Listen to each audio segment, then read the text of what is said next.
Olá, aproveitando o início do BBB 2022, acho que cabe algumas palavrinhas de algo que me chamou a atenção em algumas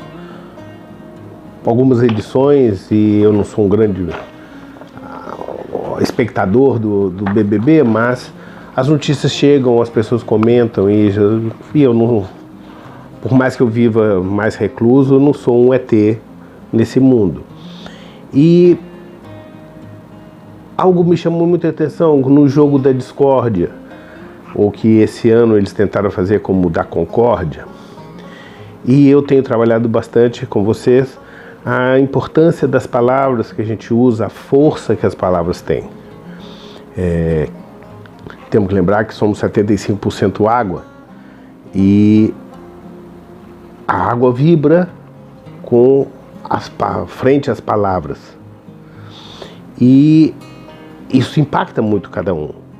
No BBB passado, a Juliette foi bastante detonada em cada momento desse jogo da discórdia. Ela recebia muitos apontamentos, muitas críticas, mas ela soube resistir, tinha uma brilhante capacidade de resiliência e de superar todas essas críticas de tantas pessoas e durante toda uma edição de um BBB. Mas hoje em dia cada vez se usa mais palavras de uma forma pouco responsável e criando muitos empecilhos. E quando um amigo me comentou sobre esse jogo e que esse ano fizeram uma edição diferenciada, tentando trazer a concórdia e não a discórdia, embora o objetivo do BBB seja fazer o circo pegar fogo, na vida real, cada um de nós quer buscar uma vida mais harmônica, menos conflituosa. E me ocorreu um texto que eu gosto muito, que eu já trabalhei com muitos professores, que é uma categoria que eu tenho muito respeito e acho muito maltratada, mas um bom professor nos impacta por uma vida inteira. E eu gostaria de contar esse texto. Vou lê-lo para vocês. O garoto Mark. Ele estava na primeira turma da terceira série em que lecionei na escola St. Mary's, em Morris, em Minnesota, nos Estados Unidos. Todos os 34 alunos eram importantes para mim, mas Mark era 1 em 1 milhão. Muito bonito na aparência, mas aquela atitude de é bom estar vivo era que fazia dele uma pessoa interessante. Mark falava incessantemente. Eu tinha que lembrá-lo a toda hora que conversar sem pedir licença não era permitido. O que me impressionava muito, porém, era sua resposta sincera toda vez que eu precisava chamar sua atenção pelas travessuras. Obrigado por me corrigir, irmã. Eu não sabia o que fazer disso, mas me acostumei a ouvir essa frase muitas vezes ao dia. Uma manhã eu já estava perdendo a paciência quando Mark falava repetidamente e cometi um erro de professor principiante. Olhei para o Mark e disse: se você disser mais uma palavra, taparei sua boca com fita adesiva. Passaram-se 10 segundos quando Chuck deixou escapar. O Mark está conversando de novo. Eu não havia pedido a nenhum dos alunos para me ajudar a cuidar do Mark. Mas como dei o aviso de punição na frente de toda a classe, eu deveria tomar uma atitude, lembro-me da cena como se fosse hoje. Caminhei até a minha mesa, abri a gaveta, peguei um rolo de fita adesiva, sem dizer uma só palavra, fui até a mesa de Mark. Destaquei 2 pedaços de fita e fiz um X sobre sua boca. Voltei então para a frente da sala de aula. Assim que olhei para Mark para ver o que estava fazendo, ele piscou para mim. Isso foi o suficiente para eu começar a rir. A turma aplaudiu assim que retornei à mesa do Mark, removi a fita e encolhi meus ombros. Suas primeiras palavras foram: obrigado por me corrigir, irmã. Os anos se passaram e antes que eu soubesse, Mark estava na minha turma novamente. Ele estava mais bonito do que nunca e tão educado. Uma vez que teria que escutar atentamente minhas explicações na nova matemática, ele não falou tanto na 9ª série como o fez na 3ª. Numa sexta-feira, as coisas não pareciam boas. Havíamos trabalhado duro a semana toda em cima de um conceito matemático. Senti que os alunos estavam tensos, frustrados e nervosos uns com os outros. Eu tinha que reverter esse mau humor antes que a situação fugisse ao meu controle. Então, pedi a eles que listassem os nomes dos colegas da sala em 2 folhas de papel, deixando um espaço em cada nome. Daí eu disse a eles para pensarem na coisa mais legal que eles poderiam dizer sobre cada um de seus colegas e escrever na lista. Isso levou o restante do período da aula para terminar essa tarefa. E à medida que iam deixando a sala, cada um foi me entregando suas listas. O Charlie sorriu. O Mark disse: "Obrigado por me ensinar, irmã. Tenha um bom fim de semana." Naquele sábado seguinte, escrevi o nome de cada aluno numa folha separada e listei tudo o que os outros haviam escrito sobre cada colega. Na segunda-feira, entreguei as listas a cada um dos alunos. Logo, toda a sala estava sorrindo e ouvia sussurros. Mesmo? Nunca pensei que eu significasse tanto para alguém. Não sabia que os outros gostavam tanto de mim. Ninguém nunca mais comentou esses papéis em sala de aula. Nunca soube se eles chegaram a discutir o assunto depois da aula, ou com seus pais, mas não importava. O exercício atingiu seu objetivo. Os alunos estavam novamente felizes uns com os outros. Aquele grupo de alunos seguiu seu caminho. Vários anos mais tarde, depois de retornar das minhas férias, meus pais foram me buscar no aeroporto. No caminho de volta para casa, minha mãe me fez as perguntas usuais sobre a viagem. O tempo, as diversões, minhas experiências em geral e etc. Houve uma pausa na conversa e minha mãe deu uma olhada para o meu pai. Ele limpou a garganta, como sempre ele fez antes de dizer algo importante, e disse que os Eklund, a família do Mark, havia ligado na noite anterior. É mesmo? Eu disse.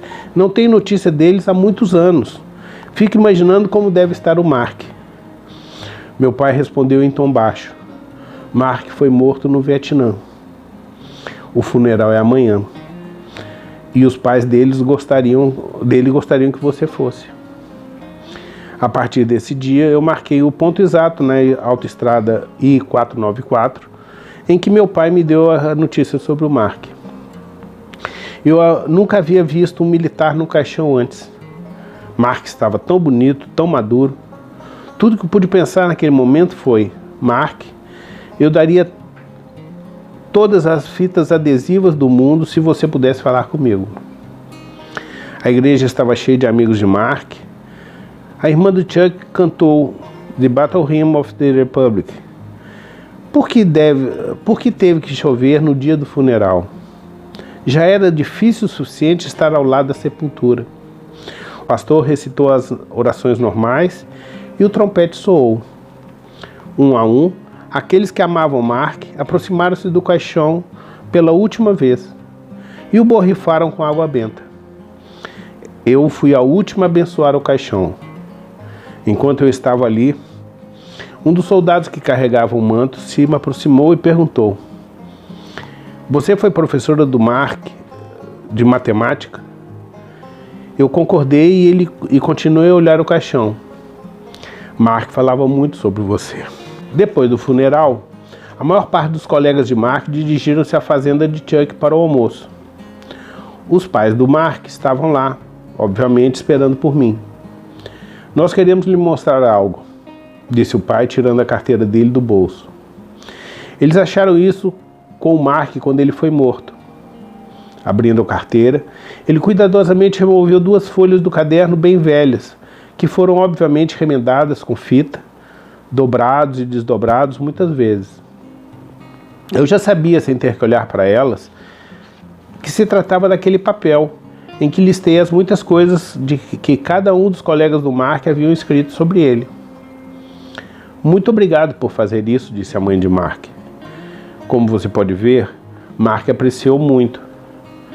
Os colegas do Mark começaram a se aproximar de nós. Charlie sorriu timidamente e disse: eu ainda tenho a minha lista. Está na primeira gaveta da minha escrivaninha em casa. A esposa do Chuck disse: o Chuck me pediu para colocar a lista dele no nosso álbum de casamento. Eu também tenho a minha, disse Marilyn. Está no meu diário. Então Vic, uma outra colega, pegou sua lista toda amassada do bolso e a mostrou para o grupo. Eu sempre a carrego comigo, disse Vic, sem mover um cílio. Eu acho que todos nós guardamos nossas listas. Foi então quando realmente sentei e chorei. Eu chorei por Mark, por todos os seus amigos que nunca o veriam novamente. Moral da história: procure sempre dizer às pessoas que você as ama e gosta delas do jeito que são. E cuidado com o que diz. Se não tiver uma crítica construtiva é uma coisa já delicada, mas procure reconhecer o que o outro tem de bom. Com muito cuidado, aponte algum defeito, porque isso nos marca muito. E quando temos uma posição de controle, de alguma forma, se somos os pais ou se somos os professores, o que a gente fala entra muito e grava para sempre.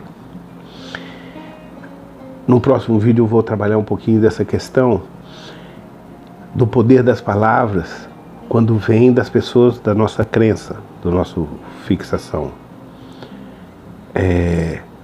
Poucos são como Juliette, que conseguem resistir e não vestir uma carapuça que lhe impõe, que os outros lhe impõem. Normalmente a gente acaba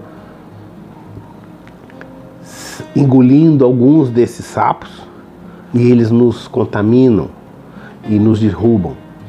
E se somos mais frágeis, ou se estamos mais frágeis num determinado momento, podemos passar a acreditar que o que o outro diz é uma verdade e nos limitamos a isso. Obrigado, eu fico por aqui por hoje. E se gostou, aponte, faça um comentário, mesmo que seja uma crítica. Muito obrigado.